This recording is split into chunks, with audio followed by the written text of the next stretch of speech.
NAAMSA's SA Auto Week is the largest trade show of its kind in South Africa. This year, Cars.co.za was the official media partner of the event, and we set up this rather stylish podcast studio. Our very own Chiro de Siena and guest journalist from CNBC Africa, Fifi Peters, played hosts and over 3 days interviewed all the key figures in South Africa's motoring industry. Hello and welcome back to SA Auto Week. This is the Cars.co.za podcast studio. My name's Chiro de Siena, and it is an absolute delight to have Greg Cress in the studio with me, Principal Director for Automotive and eMobility at Accenture. Greg, how are you? Well, thank you, Chiro. Excited to be here, and who can complain about being in Cape Town? You're based in Gauteng? I am, Okay. yes. All right. Well, thanks very much for your time. Now, you've just completed an extremely exciting electric-powered journey from Johannesburg via PE, via the Swartberg Pass to Cape Town. That must have been some adventure. Absolutely. Very, very lucky to have been able to do that. We arranged with some of the suppliers of the EVs in South Africa to provide us with 5 cars. And we gathered a few troops together from the industry that are all involved in either the automotive side or the energy side or just mobility in general, and said, let's make this a story. Let's go out there. Let's go and test this infrastructure. Let's see what we can encounter and have to overcome if we were embarking on a journey like any South African would do in future. So the journey started actually on Thursday morning last week, very, very early, about 3:30, 4 o'clock. We gathered at the pantry in Rosebank. 5 cars all charged up to 100%, and we set out. And our first goal was to get to New Bethesda by the end of the day on Thursday. After that, effectively had to head down to Gqeberha on the Friday morning and get there sort of around about midday, just after lunch, so that we can do some track action in the afternoon. That was day 2. Day 3 was then about getting from Gqeberha to the top of Swartberg Pass and then down the hill again to Prince Albert via that Jeffreys Bay route. And then the final day on Sunday was about getting from there and all the way down on the N2 and the N1 down to Cape Town. So 15 of us, 5 provinces, 5 EVs, and 4 days, and lots and lots of adventure and learnings. So what are some of the challenges you faced on the way down? You know, we planned this trip extensively, myself and some other colleagues on the trip, to ensure that we would arrive in a staggered format at these charging stations, because you could imagine if you've seen them at the fuel stations, there's normally typically one charger, and it means that 2 cars or 3 cars out of the 5 would always have to be queuing up to charge. So we had to make sure we arrived there in a staggered way to ensure that we could charge it and keep the pace of the trip. Easier said than done, because a couple of times we arrived at some of these charging stations to find them either not authenticating the RFID cards for the cars, or they started the charge and then stopped the charge immediately. And we didn't want any special treatment with this trip. We just wanted to experience what an average South African would experience. And we really hit a few challenges to the point that we had to now test the support of the providers of the charging networks, which is typically Gridcars and Rubicon at this stage. And they had to then get online to do remote reboots sometimes of these chargers, or we were told to go and find a DB board in the bushes somewhere and hit the switch down, hit the switch up, let the thing restart again, all while the clock is ticking and the sun is setting. Those are the kind of challenges we had to manage mostly along the way. But beyond that, the cars themselves actually performed perfectly. I mean, according to the range that they were guaranteed by the OEM, no drop off in the range in terms of suddenly you're sitting with range anxiety and we're not going to hit the destinations. I can confidently say that we didn't hit a point where someone was fearing that they were going to run out of battery. That just was never the case. Wow. So with the right kind of planning, you really can make these trips possible. Because range anxiety is obviously a major concern for those looking to adopt electric vehicles. And it's interesting to hear that really didn't seem to be an issue for you. It actually, if you look at the entirety of the trip, 2,200 kilometers, we had to break it down into micro journeys, meaning DC charger to DC charger. We had about 2 or 3 apps that you have to run in terms of the Google map of how long is the distance to get from this point to that point. Then you need to go onto the Grid Cars app to make sure that the DC charger that's coming up is actually showing green and not red. If it's red, it's offline or there's some connection issue. And then the third layer to this was we figured out pretty quickly that we have to check the voltage capability of that DC charger. If I just explain that, one of the cars we had in the fleet was the BYD Seal, an amazing new addition brand new, to the EV landscape. But you can picture this car as being almost an iPhone landing in a 2G network. It's just not compatible unless it's been tested. Yeah. So it's about forwards and backwards compatibility. So this car is an 800-volt electrical architecture, which means it can really charge very fast, up to 150 kilowatts, in fact. The charging infrastructure, some of the stations have been in play for about 6 to 8 years. Okay. So those chargers have only got a maximum threshold of 500 volts that they can provide. Now, normally an 800-volt car can charge on a 500-volt station, but it does require that the software on the car is talking to the software in the station, and they handshake and they meet halfway and they say, right, we're going to settle on this voltage and this current. Wow. And that wasn't happening. Wow. So we would get the charge started and then the charge would stop, and suddenly we found out that this car actually is now stranded, in the sense that, well, the only way to get this back up is to either put it onto an AC charger, which was also not working at the station we needed. And the third layer that you fall back on is to go to the slow charger, which means this thing actually plugs into a 3-pin wall socket. 220-volt wall socket. Sheesh.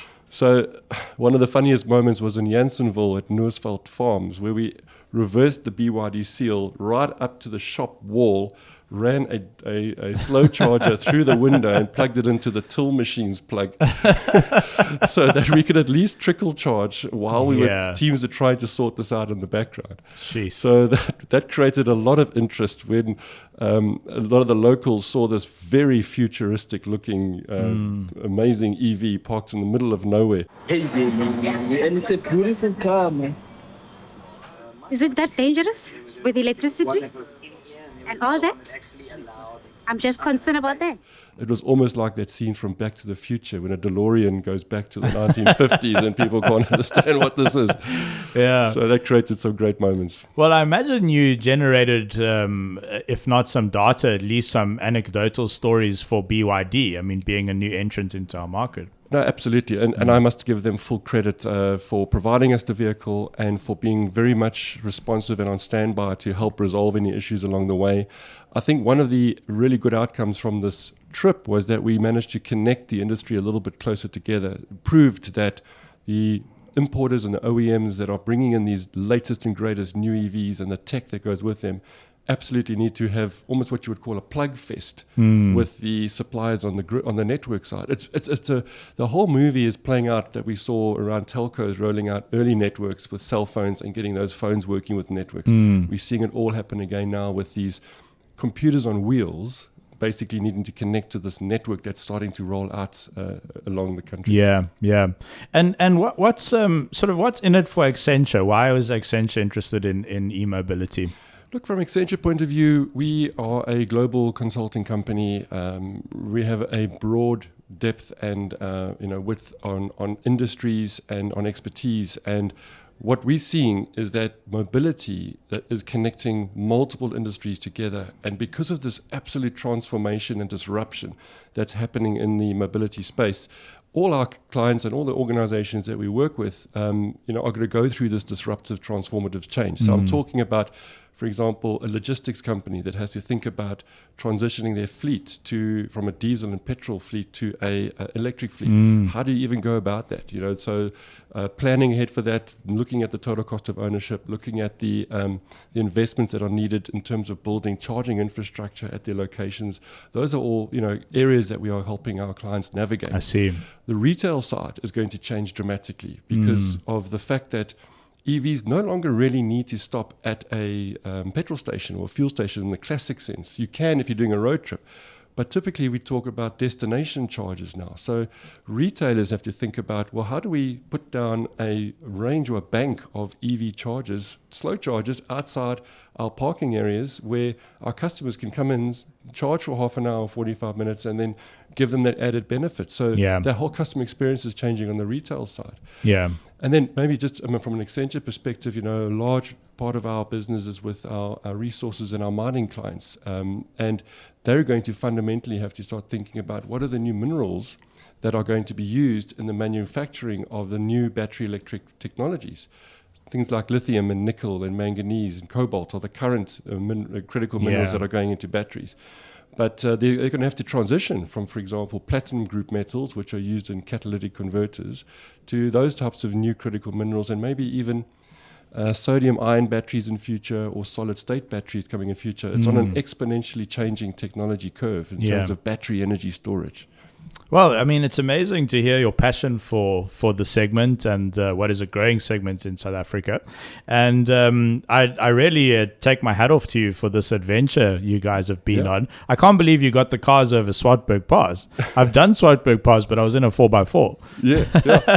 And it was going to always be our iconic moment in this trip. Would we make it or would we not make it? But absolutely no problem in getting all 5 vehicles up the pass. And a very interesting point I can make is we got to the top of the Swartberg Pass, and I was looking at the 2 dashboards in the Volvo that I was driving. The Volvo's range at the top of the pass was 58%, saying I had 190 kilometers left to Prince Albert, and I only needed 20 kilometers to get there. But on the Google Maps side, the Google Maps actually predicts what's your state of charge going to be at your destination. Okay. And because I'm sitting at the top of the pass, it had correctly calculated that by the time I get to Prince Albert, the battery percentage would have gone up.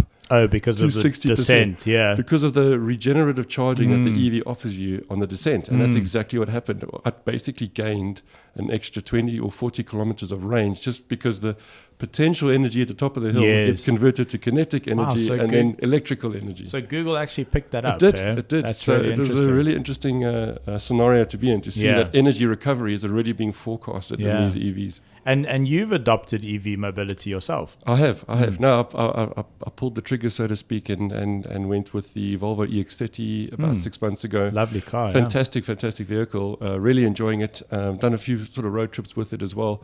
But just the notion of driving the vehicle on sunlight as your energy source is just a mindset change. And I'm doing the best I can, at least, to share those experiences with the circles that I move in and the friends and family. And I think everyone who starts to experience that first taste of an EV drive with the performance it offers you, the smoothness and the quietness, really is a convert quite quickly. Yes. I think the challenge, Charo, is that we have to get them to be more affordable. And I think that's why we're here at the NAMSA conference this week.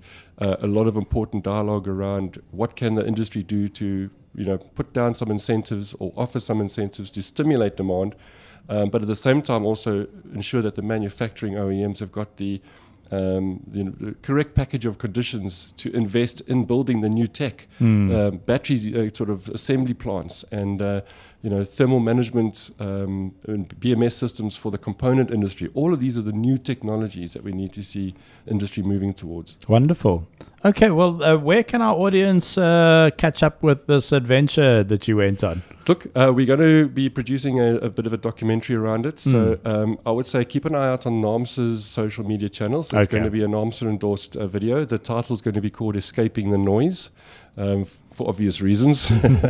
But if you do searches for hashtag NEV road trip or hashtag escaping the noise across all the channels, you can actually have a look at all the stories that were created over the past 4 days. And there's some really cool moments along the way. Amazing. It's an amazing story. Thank you very much for sharing. And I think it goes a long way to... I think there's some public education which needs to happen around EVs. Exactly. And stories like this show that you can road trip in EVs. It is possible right now in Yes. South Africa. So that's a wonderful thing. Greg, thank you very much for your time. Absolute Thanks for pleasure to be sharing here. with us. Yeah. There we go. That ends our time with Greg Cress, Principal Director for Automotive and eMobility at Accenture. Thank you very much for watching. This is part of a wider podcast series, which you'll find a link to in the description below. I'm Chero de Siena. Thanks very much. We'll catch you on the next one. Think of a car, any car. Yes, Cars.co.za. Let's find what moves you.